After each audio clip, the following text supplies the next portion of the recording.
All right, how are you guys doing? So I took this prime rib right here. I cut it down from 18 pounds to what I got right here. So far, the only thing I've done is just cut this fat off the back. Nothing really good about this. This is just all fat. After you do that, you want to start shaving off some of this. This isn't going to render down into the meat. So you just want to start slicing off a layer of this.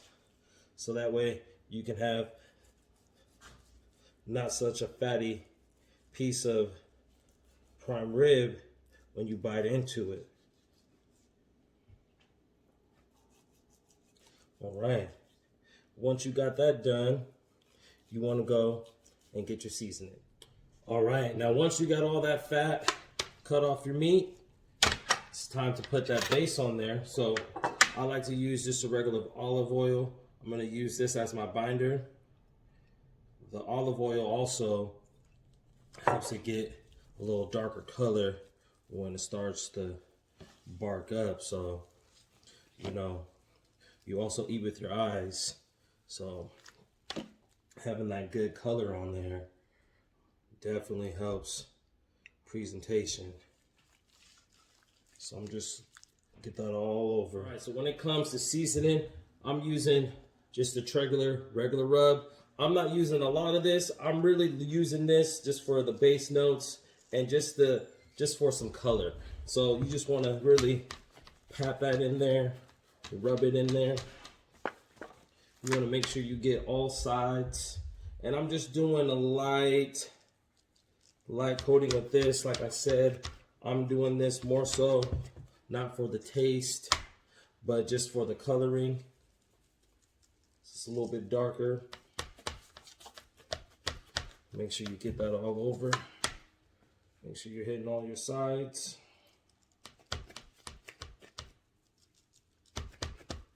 And this is my first time really getting after this like this on the prime rib, but we're gonna be working this together. Now this is what this is all about. This is my base, right here. This is my base of flavor. I'm going with the Traeger prime rib, and it's thick and it has that's gonna provide a good bark. This is the bottom right here, so we don't really need to be heavy down here. But we're also gonna add tomorrow, because we're gonna have to sit for a little bit. We're gonna add a herb, make that bark on the top of this nice thick and taste really good. So we'll have that herb coat and we'll have that sit on here for about 30 minutes, and that's just right before we put it on the grill. So this is the one where you really want to be generous. There's a lot of fat in this piece of meat, so down in that middle. So make sure that you put a good amount of seasoning on there so you can have some taste. So we're gonna let this sit overnight, wrap it up, set it in the fridge, and you're all good. All right, that baby's looking good. All right, so now we get it all seasoned. I like to put my rope on here right now.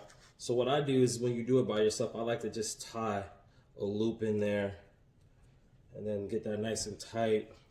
Not really tight because you don't want it to, warp the meat, but it's just easier to work with when you just throw that loop on there. You can get it nice and tight just how you want it.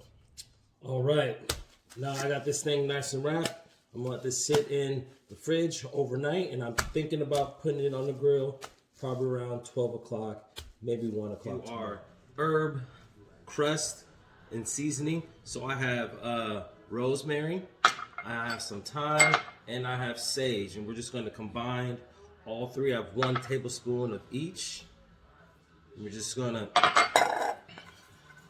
blend this together, and we're just gonna throw this more so on the top and the sides, and this is gonna give us that herb crust.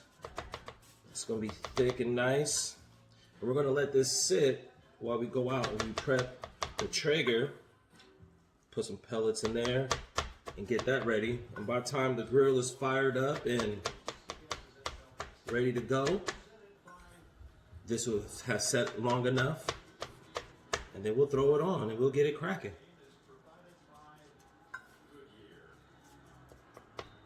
All right, that looks pretty good. Nice and solid coat right there. That's gonna brown and bark it up really, really nice. All right, for this cook, I'm using Texas beef pellets.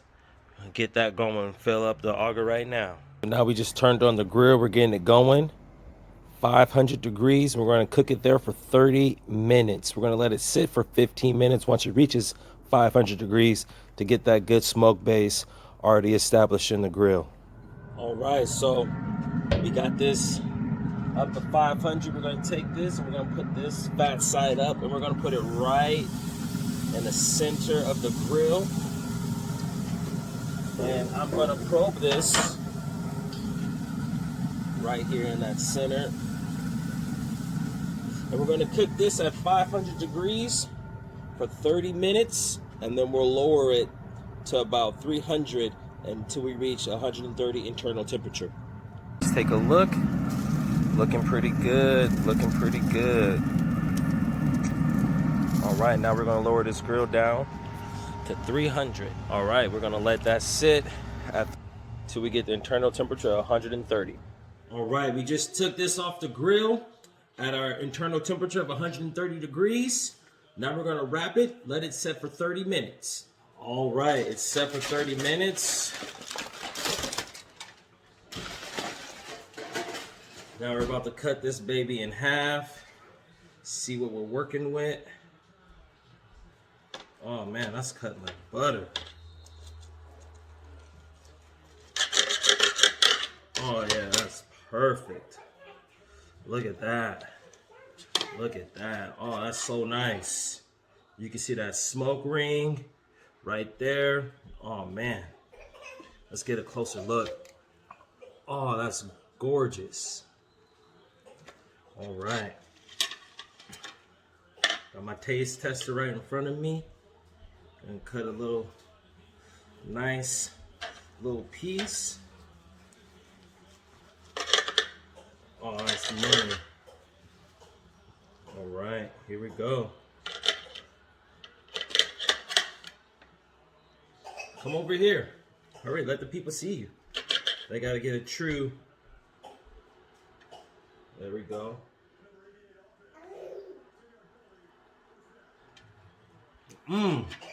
That's juicy. Yeah. I also made some creamy horseradish sauce. Majority of the sauce is mayonnaise. Then I went with the cream style horseradish. And then with another horseradish. This is a prepared horseradish. Mix those together, doing a little seasoning. Boom, done. You guys enjoy your Thanksgiving. Prime rib on the Traeger. There you go.